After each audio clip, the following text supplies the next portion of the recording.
tell me a little bit about the history of your family when it comes to winemaking? Because it goes back to, like 14 generations. Yeah. So it's basically the history of Chablis. Almost, yes. In fact, we have like more close to 500 years of history with 14 generations. Since this time, we always made wine. We were always growing grapes, and the estate is transmitted from father to sons since this time. Right. Raoul, the name of the domain is your grandfather. Yes, right? It was my grandfather who made the estate almost like he is today, with all the addition of that famous plots of Premier Cru and Grand Cru. Okay. And because of your history in the area, you own many Premier and Grand Crus. Of course. Right?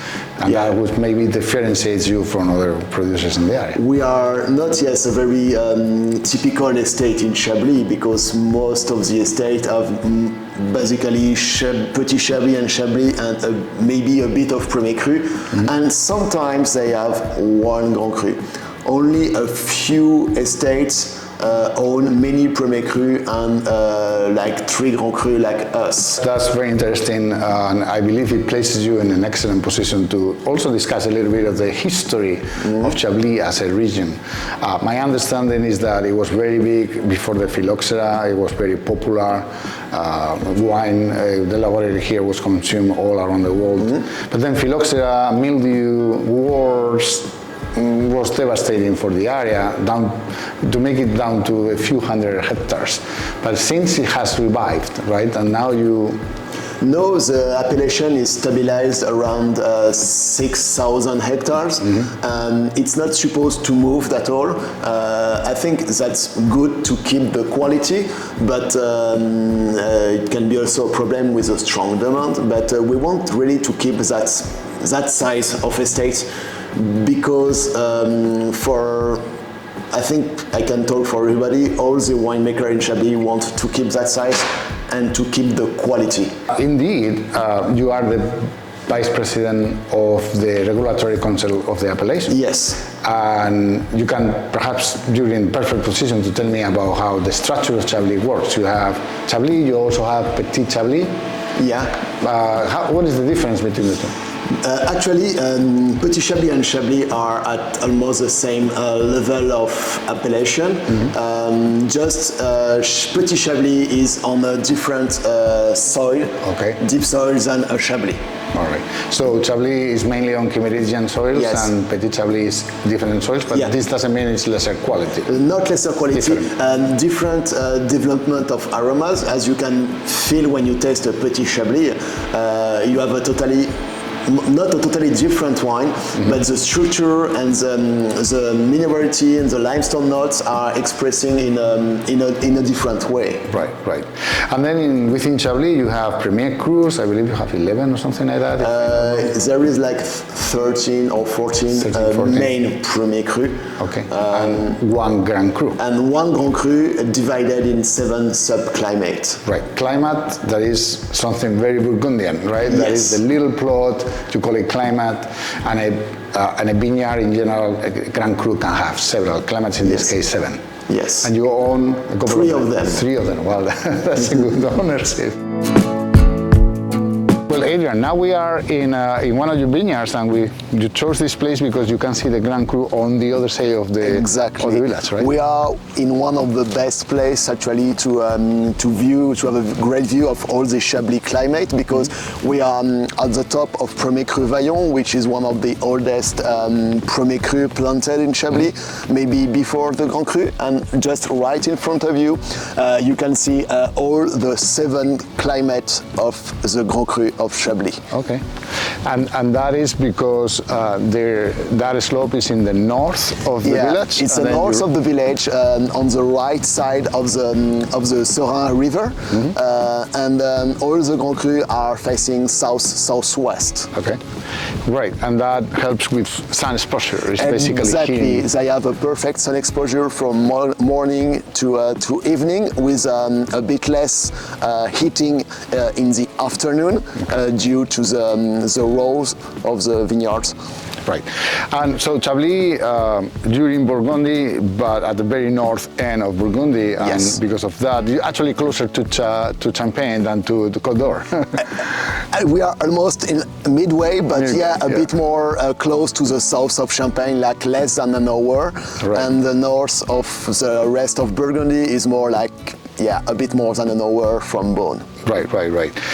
So this means that your climate is cooler, maybe very good for Chardonnay, but not that good for red varieties like Pinot. Yeah, the area is not famous for the reds, even if we have some good red appellation. But indeed, Chablis is really famous for its Chardonnay and the soil.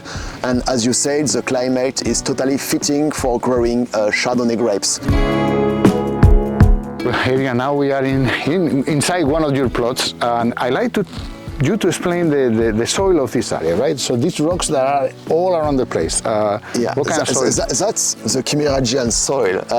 As you may know, Chablis is a clay limestone soil on Kimeragian deep soil. So it means before it was an ocean here, and all the dead things made all that rocks. Which is limestone, basically. It's only limestone, and that's what gives the minerality of Chablis, because all the roots are only deep in that kind of soil. So when they eat, when they drink, when they get all the nutrients, they have always a part of this. This is also clear, I assume that it also helps retaining heat and actually even reflecting some of the sunlight and helping Exactly. That's very helpful, especially for the summer, because they're reflecting the sun, keeping the warm, and in the area where you have more rock like this, that give more maturity more early and some much better grapes too. We are a very sustainable estate. It means we are not organic, we are not biodynamic, we are totally sustainable. It means generally we use less as possible chemicals, but when needed we can accept to spray a little bit of chemical. But for the rest, if the summer is like this year, hot and dry, we don't need to spray with chemical, as more with natural things. Right. Because this is humid. We see the mist now. Yeah. This is pretty common here in Chablis, I believe. So you will have to control mildew, I assume. That's maybe the best. Exactly. This year was more very easy year in terms of disease. No mildew, no rot, no oidium. Last year was a totally different year with a strong attack of mildew who devastated maybe more than 60% of the appellation. Oh wow, that's terrible.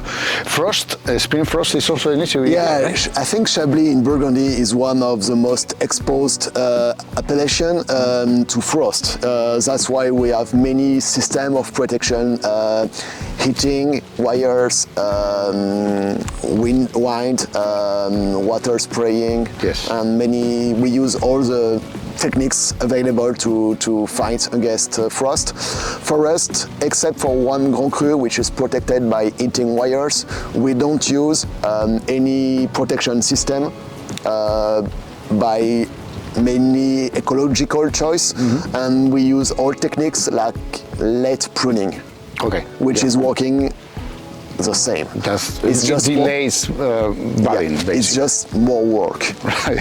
Yes, absolutely. Now, the pruning, since you mentioned, are you, by the legislation of the council, do you have to prune in a particular way?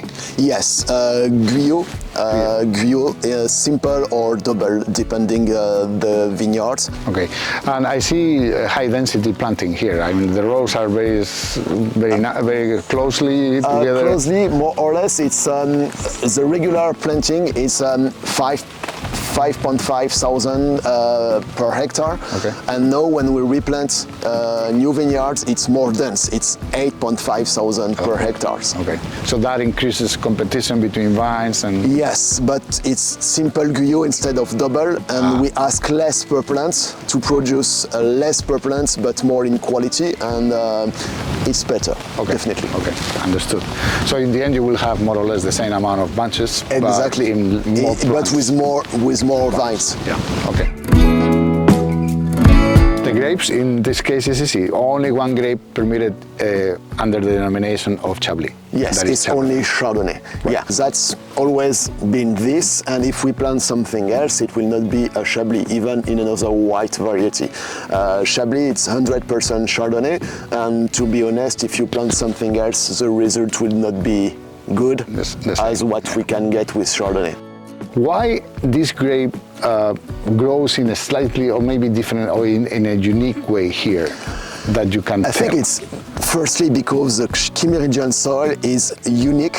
It only grows in two parts in France, here and in Champagne in Côte de Blanc. So, and the climate is totally fitting to the growth of Chardonnay because we have a cold winter, we have a hot summer, and spring and falls are wet enough to give to the vineyard enough water for the rest of the year.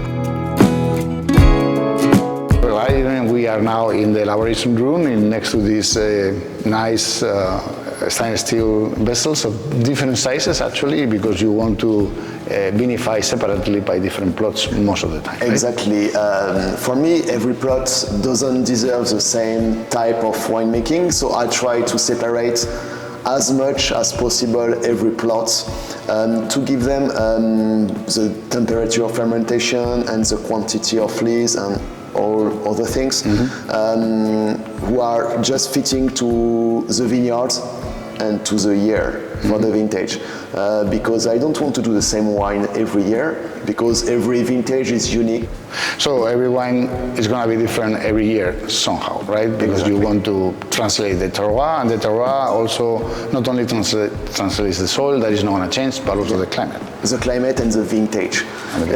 Yeah, because you can't do the same one every year, because it will be some years you have more sun, some years you have more acidity, and I don't want to go against that to have something more flat.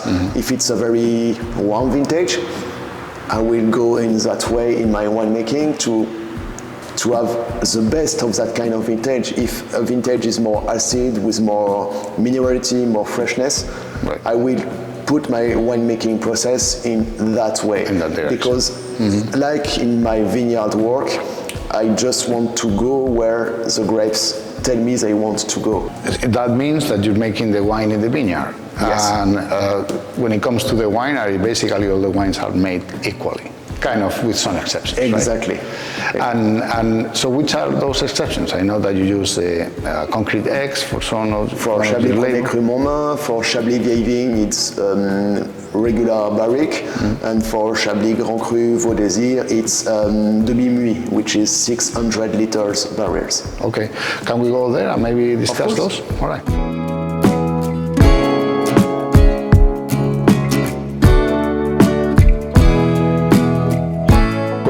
And now we are in your cellar. It's a very interesting place because you have some fermentation or aging going on in these barrels, but also I can see bottles from long time ago, like Le Clos is a Grand Cru 88. Yeah, it's our familial collection, so that's like the family treasure, that like we open it for Christmas and New Year or special occasions. And still good? Of course, of course. I'm from 1987, and for my wedding, for example, we opened 12 liters of 87 Le Clos, which was perfect. Okay. I still drink wine from the 80s, easily. That's fantastic. That tells a lot about the structure, acidity, and concentration of the wine. Well, get back to this special cuvées that you do with some. Yeah, it's my only 100% barrique cuvée, which is our Chablis Vieille Vigne. It's a selection of old vines. Every year I select in my old plots the one I want to be in this cuvée. So it's not only about maturity, it's also to have enough acidity, because aging, it's 12 months in barrels, but the total aging is 20 months for a village. Those barrels are used, I assume you don't use them. I have some new, I have some used barrels. I replace certain part of them every year. That's depending also on the vintage. I don't do the same thing every year.